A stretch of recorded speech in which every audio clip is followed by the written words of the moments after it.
मोदी जी ने अब तैयारी कर ली है। 2026 आते आते देश में सिर्फ संविधान चलेगा, शरीयत नहीं। कानून साफ है, अब भारत में 4 शादी और 40 बच्चे वाला सिस्टम हमेशा के लिए बंद होने जा रहा है। जो कानून एक हिंदू पर लागू होगा, वही कानून अब मुसलमान पर भी चलेगा। विरोध करने वाले छाती पीट रहे हैं, लेकिन सरकार का इरादा पत्थर की लकीर है। एक देश एक कानून। उत्तराखंड और असम तो बस ट्रेलर था, अब पूरी पिक्चर दिल्ली से रिलीज होगी। अगर आप चाहते हैं कि ये यूसीसी जल्द से जल्द लागू हो, तो कमेंट में जय हिंद लिखकर समर्थन करें। तो कट्टर मुल्ला वहां चिल्ला रहे हैं ना अमेरिका के अंदर कि हम यहां पे राज करेंगे, हम जिहाद करेंगे। अरे मानव अधिकारों की बात करते हो, तुम्हें शर्म नहीं आती? मानव अधिकार उनके लिए होते हैं जो मानवता को मानते हैं, जो मानव को मानते हैं। दरिंदों और पैशाचों के लिए मानव अधिकार नहीं होते, जो दूसरों को कत्ल करने में, काफिरों को कत्ल करने में, काफिरों को गुलाम बनाने में, उनका काफिरों का धर्म परिवर्तन कराने में जो लगे रहते हैं, जो तलवार लेकर के, आज AK-47 लेकर के धर्म पूछ करके दूसरों का कत्ल करते हैं, उन्हें तुम मानव कहते हो? और उसके लिए तुम मानव अधिकार की बात कर रहे हो जिसने दंगे करवाए दिल्ली के अंदर। और कब करवाए? जब ट्रंप आ रहा था, जानबूझ करके। और उसके वो साथी जो कहते हैं कि भारत का चिकन वो एरिया काट दो, 7 राज्य पूर्वोत्तर के भारत से अलग कर दो, टुकड़े गैंग के जो समर्थक है भारत के अंदर, तुम उनके लिए मानव अधिकारों की बात करते हो? अरे पहले अपने को देख लो। भारत ने क्या करना है वो भारत जानता है।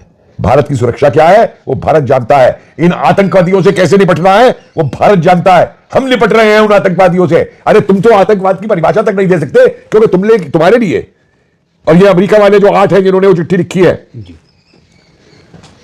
तुम्हारे लिए तो आतंकवाद का कोई मायने ही नहीं है, क्योंकि ये तो गाजी पैदा करते हैं ना। कौन होता है गाजी?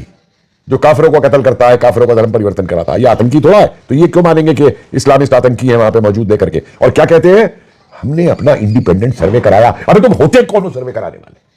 क्या मुंबई को 1993 ब्लास्ट से जुड़े लोग चलाने वाले हैं? मैं इसलिए पूछ रही हूँ क्योंकि मुंबई की पॉलिटिक्स में ऐसे चेहरों की वापसी हो रही है जिनका नाम दंगों, धमाकों और रेडिकल आइडियोलॉजी में शामिल रहा है। रिसेंटली उद्धव ठाकरे की पार्टी में राशिद मामू की एंट्री हुई। कौन राशिद मामू? अरे वही पाकिस्तान जिंदाबाद का नारा देने वाले, वही जिन्होंने छत्रपति संभाजी नगर के नाम को लीगली अपोज किया, जिन पर 1986 के कम्युनल दंगों का आरोप लगा है, जिन दंगों में कई हिंदुओं की जान चली गई। उद्धव ठाकरे के ही नेता हैं अमोल कीर्तिकर। उनकी इलेक्शन रैली में इब्राहिम मूसा को कैंपेन करते देखा गया। कौन इब्राहिम मूसा? वही जिसे 1993 मुंबई ब्लास्ट के लिए हथियार सप्लाई करने के जुर्म में 10 साल की सजा भी हो चुकी है, और आज वो उद्धव ठाकरे की पार्टी के लिए वोट मांगते नजर आ रहे हैं। ये पैटर्न सिर्फ मुंबई तक लिमिटेड नहीं है। उद्धव ठाकरे और उनके नेता उमर खालिद की गिरफ्तारी पर भी सवाल उठा चुके हैं। इवन आदित्य ठाकरे तो उमर खालिद के साथ स्टेज भी शेयर कर चुके हैं। कौन उमर खालिद?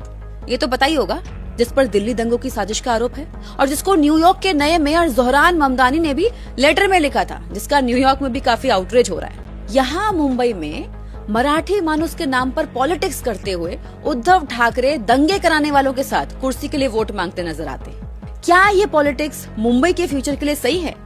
क्या लगता है? कमेंट करके बता दो।